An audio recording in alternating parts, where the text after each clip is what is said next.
మహిళా కార్మికుల సమస్యలు గుర్తించి ఐక్యరాజ్య సమితి ప్రపంచ మహిళా దినోత్సవాన్ని ప్రకటించింది.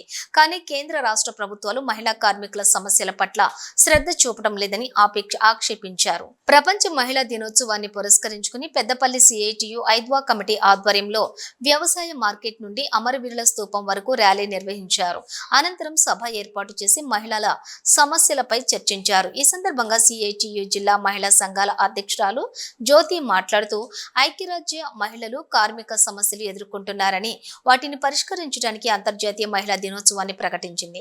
కానీ కేంద్ర రాష్ట్ర ప్రభుత్వాలు మహిళా కార్మికుల సంక్షేమానికి పెద్దపీట వేయటం లేకపోగా కేంద్ర ప్రభుత్వం బీజేపీ మతోన్మాద కార్పొరేటర్ విధానాలను అవలంబిస్తోందని, వాటిని మేము ప్రతిఘటిస్తూ శ్రమను గుర్తించాలి, మహిళలకు అవకాశాలు కల్పించాలని, మహిళలకు చట్టసభలో 33% రిజర్వేషన్లు కల్పించాలని డిమాండ్ చేస్తున్నామన్నారు.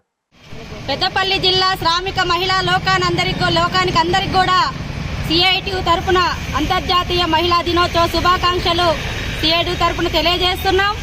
ఈరోజు ప్రధానంగా ప్రపంచవ్యాప్తంగా అన్ని దేశాల్లో ఈరోజు అంతర్జాతీయ మహిళా దినోత్సవాన్ని జరుపుకోవడం జరుగుతుంది. ప్రధానంగా అంతర్జాతీయ మహిళా దినోత్సవం 100 ఏళ్ల కిందట మహిళలకు ఓటు హక్కు కావాలని, అదే రకంగా శ్రామిక మహిళలపై జరుగుతున్న దోపిడీకి వ్యతిరేకంగా వాళ్ళ దుర్భరమైన పరిస్థితులు మెరుగుపరచాలనే ఉద్దేశంతో అనేక పోరాటాలు నిర్వహించడం జరిగింది.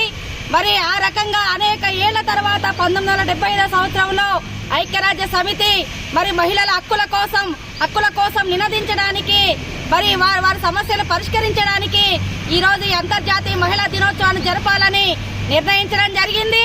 అప్పటి నుంచి కూడా ఇప్పటి వరకు కూడా అన్ని దేశాల్లో కూడా మరి అంతర్జాతీయ మహిళా దినోత్సవాన్ని జరుపుతున్నారు. కానీ ఏ పోరాటాల స్ఫూర్తితో మరి ఈరోజు అంతర్జాతీయ మహిళా దినోత్సవం వచ్చిందో ఆ రకంగా ఈరోజు మరి ప్రభుత్వాలు కూడా చిత్తశుద్ధితో ఈరోజు మహిళల సమస్యలు పరిష్కరించడానికి మరి వాళ్ళు కృషి చేయాలని చెప్పేసి